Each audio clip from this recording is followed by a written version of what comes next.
Zack Snyder, you kind of pushing it, buddy.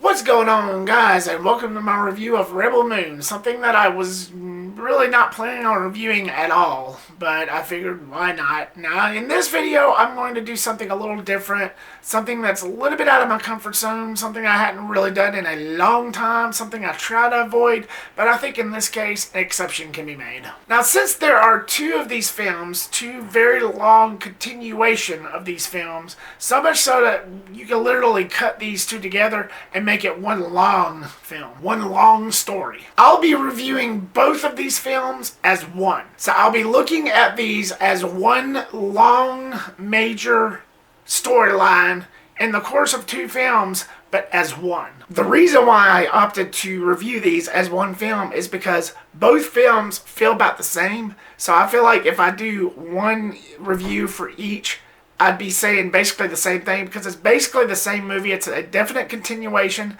It's of the same path, the same characters, well, almost.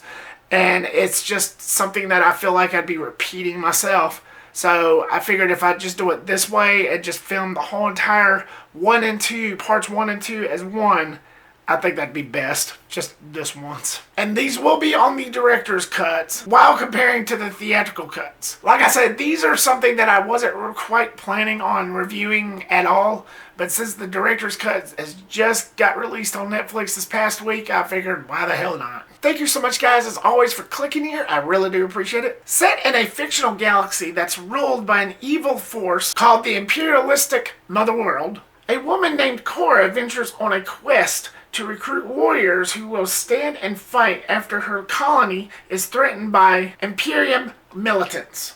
So these films were directed by Zack Snyder, who is also another filmmaker that I highly respect. It's not a single film of his that I don't like, with the exception of Sucker Punch and Watchmen. I even liked some of his DCEU films before that was disbanded, like Man of Steel, Batman v Superman, even both of his Justice League films. Maybe the director's cut of that a little bit more, but still. When I heard of these coming out, I perked up a little. I admit I was a little excited. They looked like they were going to be right up my alley. Then I started hearing rumblings about how it's kind of compared to Star Wars, which I've never really been that much of a fan of. Then the trailers and ads started coming out. They looked fine. They looked eh. Then I saw them. Did this exceed my expectations? Was this everything I ever dreamed of? Or was this just another meteor getting ready to plummet? Starting off the positives for the Rebel Moon films, I do admit the visuals were quite astonishing. This is where Zack Snyder shines the most. He is known for doing these really slick and tight action sequences of visual effects that really moves you. There's a little downfall with that in this case, which I'll get to later. But for the most part, I thought the visuals were astounding. Very smooth, very stylistic. Like I said, director Zack Snyder is well known for doing these really cool, really slick and smooth and beautiful visual shots and action sequences that just really sticks with you. He's got his own style. That's where he shines the most. It just really pops with the stunt work and the visual effects. It was very swift, very slick, very clean, and I really did appreciate that. And because of that, it felt very tense in both films, and I was very pleased for that reason alone. Sofia Boutella, who plays our main lead in Kora, was pretty good. I thought she did pretty well in these films. This being her first major role as a lead character. Yeah, up until now, she was mainly known for her side character roles. The first one I've ever seen her in was Kingsman: The Secret Service, which was actually her first major role. But for the Rebel Moon films, I thought she maintained a well-balanced criteria for her character. She's this very distraught, very broken girl with a very dark past. Throughout both of these films, especially the second one, you find out a lot. There's just a lot of tragedy, a lot of tragic backstory there with her that you really empathize with her. It just gets to you on an emotional level with this character. I thought she pulled it off pretty well. For a first timer being a main lead in a film, in a batch of films, in 2 films. I thought she did a really good job. And I hope that for the future they continue to find made lead roles for her, because I think she has it in her.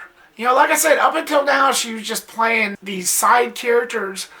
Now I think she really shines when she plays a main role, because for Rebel Moon, I thought she did a really good job. And I think that this really earns her place to have more roles as main leads.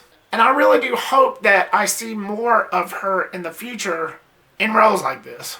Skrein, who plays our main antagonist for these films, did a really excellent job. He plays the main imperialist that commands this force that is going out there and just doing all these terrible things. And let me tell you something, when this guy was cast to play this part, they broke the mold. Of course, he played villains before in the past, but for Rebel Moon, this guy didn't hold anything back. It's a part that I think that only he could have pulled off as well as he did. With his sharp wit and his callous attitude, almost as if he was patronizing you at every corner and every turn. He brings this sadistic, almost inhuman-like feel to this character, to where I don't even think he is human. I mean, the acts that he created in this, the acts that he did, especially in these director's cuts, it's just baffling. Again, this is the kind of part that I think only he could have pulled off as well as he did. He was one of those that you just love to hate, but at the same time you're like, damn, this dude's evil,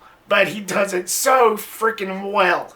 And it's like you're stuck in a conundrum there because of that. But again, I think Skrein pulled it off pretty well. He was top notch in my book, and as far as villains goes, that is. Moving on to my mixed. Now, in terms of the director's cuts, I did appreciate the extra context that we get here. I do appreciate the extra context that we get to a degree. Now, keep in mind, I've only seen the theatrical cuts once, and this was like 5 or 6 months ago, so bear with me. But I thought for these director's cuts, I thought it added a bit of flavor to it. I thought it added a bit more substance to both of these films. The characters and the world building and the myths. Not to mention the added extra gore scenes. That, for a gorehound, I really did appreciate. However, it didn't quite land 100% for me. Like with the theatrical cuts, they didn't quite land completely for me as much as I wanted them to. Other than a few gore scenes and some F-bombs and some very explicit sex scenes with Sofia Boutella, not that I'm complaining.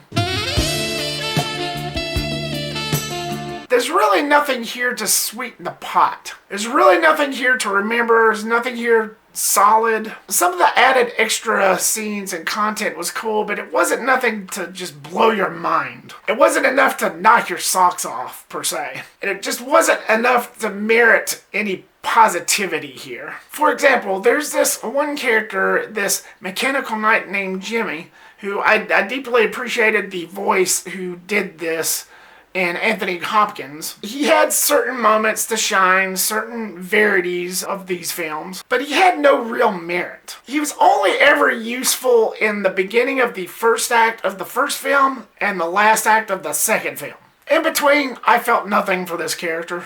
I felt like it was wasted potential. Because there was more scenes added to these director's cuts, and I did notice that there was more scenes with this character added for these cuts, I just felt like it just dragged it down. And I just didn't really feel that like there was much merit for this character to even exist. Again, other than those scenes at the beginning of the first act of the first film and in the last act of the second film, in between, they could have just cut all that out still, even for these cuts. Because I just felt like that there was no useful anything about those. I just felt like it just dragged it down just a bit. Which leads me to my negatives. I just felt like it was way overstuffed. And this applies to both films and both cuts. Maybe more so the director's cuts than the theatrical cuts, but still. It just felt like they were trying way too hard by overstuffing a lot into 2 films. Damn, imagine how one film felt. Oh yeah, that's right. I know how that feels. I just felt like they overstuffed these with way too much information, almost to the point to where it was literally going to explode. Even with the theatrical cuts. Yes, even with those, I just felt the same. But in these director's cuts, they just kind of amplified that just a little bit. Keep in mind, I did enjoy certain aspects, which is why I had a little bit of this in the mixed.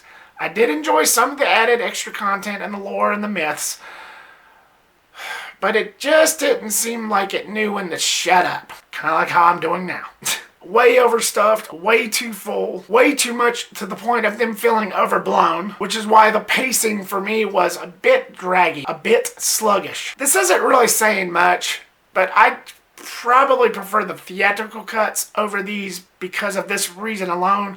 And besides, I've never really been that big of a fan on director's cuts anyway, but only because these director's cuts, they just don't know when to shut up. They just don't know when to quit. They put certain elements in these to where, yes, it does make sense and it does open up a whole new factor, but they put way too much. And same could be said for Zack Snyder's director's cut of Justice League. I felt the same way about that.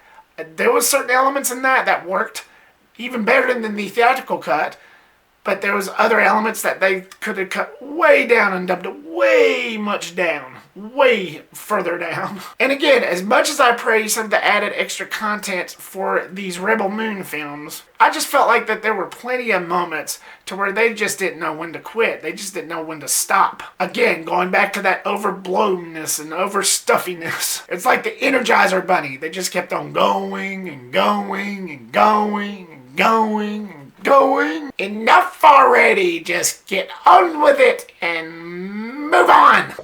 Shut the fuck up!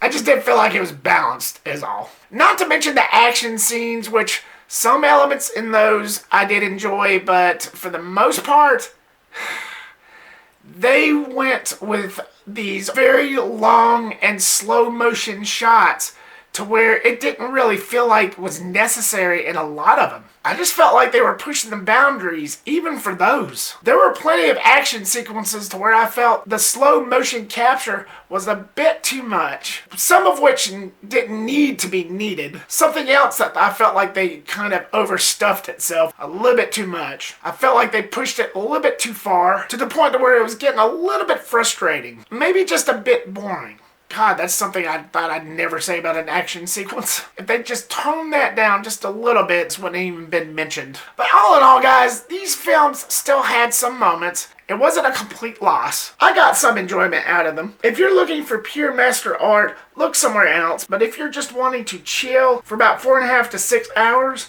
and just have a decent enough time, you're in the right place. But honestly, you can just stream it.